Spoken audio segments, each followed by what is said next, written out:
Hello friends, welcome to in my YouTube channel VKEDU change the way of learning. Friends, आज हम लोग UP board class 12th की third chapter जो कि poetry का है, ऑन हिज ब्लाइंडनेस, इसे जॉन मिल्टन के द्वारा कंपोज किया गया है। आज हम लोग इसी का अध्ययन करने वाले हैं। तो फ्रेंड्स, पोएट्री को स्टार्ट करने से पहले जॉन मिल्टन के बारे में जान लेते हैं। तो फ्रेंड्स, ये जो जॉन मिल्टन है, ये इंग्लिश के पोएट थे और 44 इयर्स की एज में इनकी आंखों की रोशनी चली गई थी। इन्होंने अपनी आंखों की रोशनी ना होने पर भी बहुत सी पोएम्स लिखी और जो पोएट थे, इनकी हमेशा से इच्छा थी कि वह अपनी रचनाओं से ईश्वर की सेवा कर सके।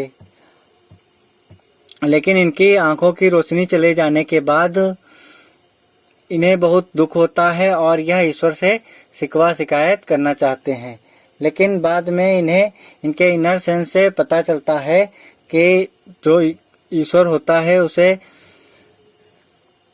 मनुष्य के किसी भी कार्य की आवश्यकता नहीं होती है और ना ही वह मनुष्य के किसी उपहार को लेना चाहता है। तो फ्रेंड्स, देखते हैं कि पोएट इस पोएम में क्या बताते हैं। When I consider how my life is spent, here half my days in this dark world and wide. When I consider how my life is spent. Consider means विचार करता हूँ। मैं जब भी विचार करता हूँ कि मेरी आंखों की रोशनी कैसे चली गई। Here half my days, मेरे आधे जीवन से पहले ही, in this dark world and wide, जो कि अब हमारे लिए यह संसार जो है वह अंधकार से भरा हुआ और अधिक विस्तृत हो गया है।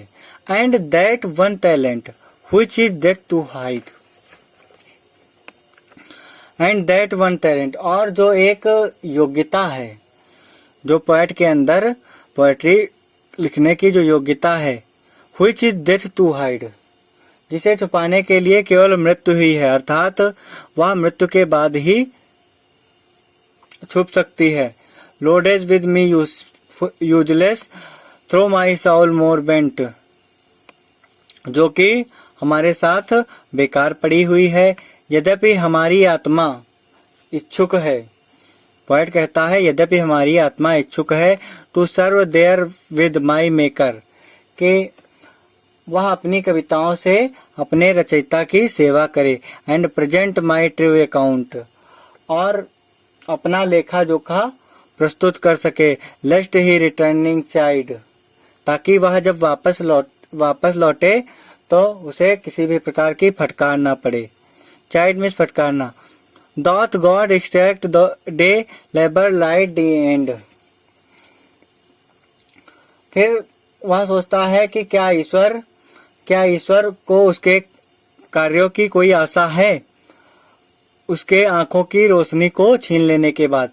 आई fondly ask but patience to prevent, मैं मूर्खता पूर्वक पूछता हूँ लेकिन धैर्य मुझे रोकता है। That murmur soon replies, poet कहता है, मैं मूर्खता पूर्वक पूछता हूँ लेकिन धैर्य मुझे रोकता है। दैट मर्मर, उस बड़बड़ाने से, सून रिप्लाइज, मुझे मेरी अंतरात्मा से की आवाज मिलती है कि God does not need either man's work और हिज अवान गिफ्ट, कि ईश्वर को ना तो मनुष्य के किसी कार्य की आवश्यकता होती है और ना ही उसे स्वयं अपने द्वारा दिए हुए किसी उपहार की आवश्यकता होती है। Who best bear his mild yoke, they serve him best. Who best bear his mild yoke, जो उसके द्वारा दिए हुए हल्के फुल्के कष्टों को। माइल्ड योक मीन्स हल्के फुल्के कष्ट, जो कि ज्यादा कठिन या कठोर ना हो। तो जो उसके द्वारा दिए हुए हल्के फुल्के कष्ट को अच्छी तरह सहन कर लेता है। दे सर्व हिम बेस्ट, वे ही उसकी सर्वोत्तम सेवा करते हैं। हिज स्टेट इज किंगली, अर्थात पोएट कहता है कि ईश्वर की जो अवस्था है वह राजाओं जैसी है, राजाओं के राजाओं जैसी है।